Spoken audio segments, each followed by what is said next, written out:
오늘 제목은 한 사람은 데려가고 한 사람은 버려둠을 당할 것이요. 마태복음 24장 40절에서 42절을 보면 그때 두 사람이 밭에 있음에 한 사람은 데려가고 한 사람은 버려둠을 당할 것이요. 두 여자가 맷돌질을 하고 있음에 한 사람은 데려가고 한 사람은 버려둠을 당할 것이니라. 그러므로 껴있으라. 어느 날에 너희 주가 임할는지 너희가 알지 못함이니라. 성경에서 성전을 말할 때 세 가지의 경우가 있습니다. 첫째, 예수님 자신이라는 말입니다. 요한복음 2장 19절에서 21절을 보면 예수께서 대답하여 이르시되 너희가 이 성전을 헐라 내가 사흘 동안에 일으키리라. 유대인들이 이르되 이 성전은 46년 동안에 지었거늘 내가 3일 동안에 일으키겠느냐 하더라. 그러나 예수는 성전된 자기 육체를 가리켜 말씀하신 것이라. 자기 육체가 성전이라는 말입니다. 이는 돌 성전과 같이 무너져야 함을 의미합니다. 그래서 옛 성전으로 표현되는 것입니다. 예수님의 육체는 십자가에서 대속의 죽음을 맞이했습니다. 예수님은 십자가에서 죽으신 후 죽은 육체와 상관없이 영으로 활동하셨습니다. 베드로전서 3장 18절에서 19절을 보면 그리스도께서도 단번에 죄를 위하여 죽으사 의인으로서 불의한 자를 대신하셨으니 이는 우리를 하나님 앞으로 인도하려 하심이라. 육체로는 죽임을 당하시고 영으로는 살리심을 받으셨으니 그가 또한 영으로 가서 옥에 있는 영들에게 선포하시니라. 두 번째는 돌 성전인 예루살렘 성전을 의미합니다. 마태복음 24장 1절 2절을 보면 예수께서 성전에서 나와 가실 때에 제자들이 성전 건물들을 가리켜 보이려고 나오니 대답하여 이르시되 너희가 이 모든 것을 보지 못하느냐. 내가 진실로 너희에게 이르노니 돌 하나도 돌 위에 남지 않고 다 무너뜨리리라. 제자들이 예루살렘 성전이 무너질 것이라는 예수님의 말씀에 놀라서 조용히 물었습니다. 24장 3절에서 예수께서 감람산 위에 앉으셨을 때에 제자들이 조용히 와서 이르되 우리에게 이르소서 어느 때에 이런 일이 있겠사오며 또 주의 임하심과 세상 끝에는 무슨 징조가 있사오리까. 예루살렘 성전이 무너지는 것은 상상할 수 없는 일이지만 이는 하나님의 심판과 관련이 있을 것으로 생각했던 것입니다.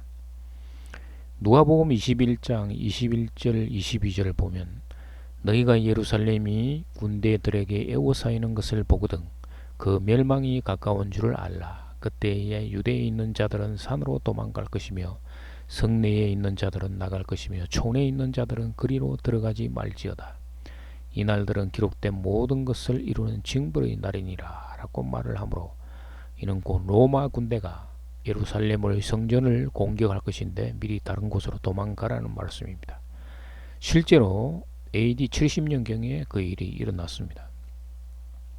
예루살렘 성전이 무너지고 이제 성전이 있던 서쪽에는 통곡의 벽이라는 성전 바깥 벽들이 남아있으며 이슬람 사원인 바이의 도문 성전터 위에 7세기 후반부터 서 있었으며 알아크사 모스크도 성전 뜰자리에 서 있습니다. 오늘날 제3성전을 재건해야 한다는 목소리도 있으나 정말 부질없는 일입니다. 심지어는 오늘날 교회가 이를 이어받았으므로 교회 건물을 성전이라고 말을 하는 자들도 있으나 이는 율법 속에 있는 자들일 뿐입니다. 세 번째 성전은 그리스도의 부활의 몸, 마찬가지로 성도의 부활된 몸에 대한 말씀입니다. 이는 심령 속에 세워진 새 사람, 새 성전에 대한 말씀인 것입니다. 옛 성전은 예수의 몸을 상징하는 것으로 십자가에서 죽으셨으므로 육체의 몸을 상징하는 옛 성전도 사라지는 것입니다. 그리고 그리스도께서 신령한 몸으로 부활하셨습니다.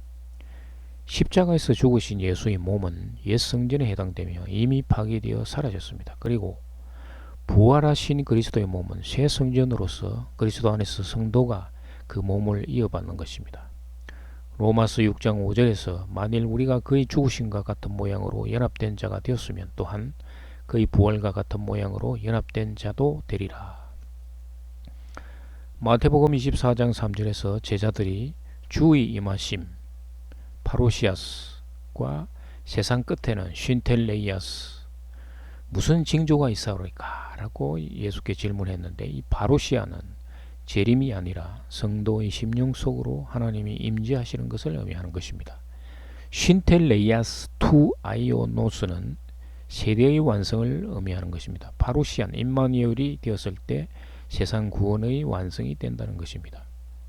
여기에는 두 가지 의미가 있습니다. 성전이 무너지는 것과 성도의 심령 속으로 들어오는 것을 서로 연결을 시도하는 것입니다. 성전은 실제 이스라엘 성전도 있지만 여기서 성전은 유대인들의 종교성을 의미하는 것입니다. 율법을 지켜야만 구원받는다는 이 종교성입니다.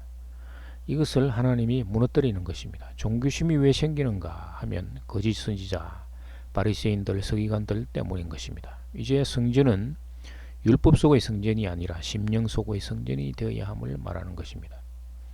심령 속의 성전이야말로 하나님 나라가 되는 것입니다.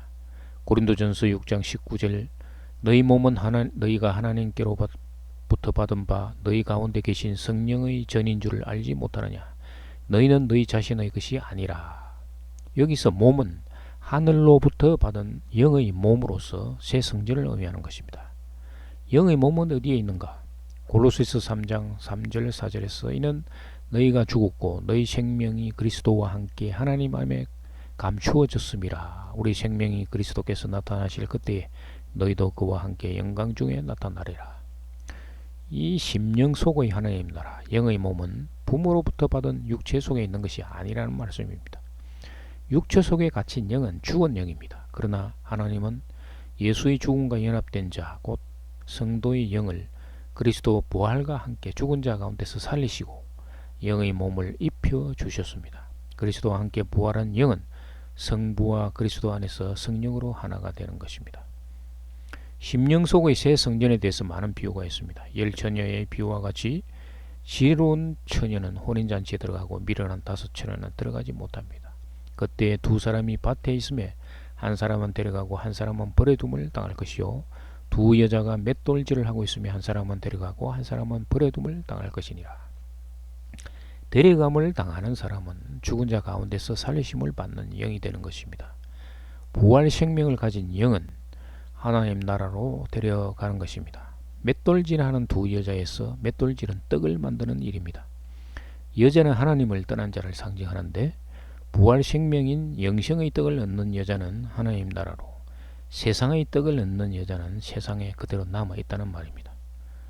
거짓 선지자들이 예수님 당시에서 오늘날까지 신도들을 속이고 하나님 나라 복음을 듣지 못하도록 방해하는 것입니다. 거짓 선지자들은 어떻게 복음을 왜곡하는가? 그들은 사탄 때문이라고 말을 하지만 사탄이 아니라 영적 눈이 닫혀 있기 때문입니다.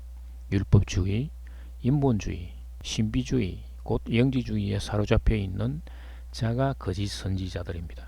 자신의 마음의 정체성을 영이 둔 자는 성령의 인도를 받는 성도가 되지만 육적 마음에 둔 자는 율법주의에 따라 살아가는 자가 되는 것입니다. 그래서 그들은 합리주의, 이성주의를 따라 성경의 말씀을 바라보기 때문에 복음에서 이탈되는 것입니다.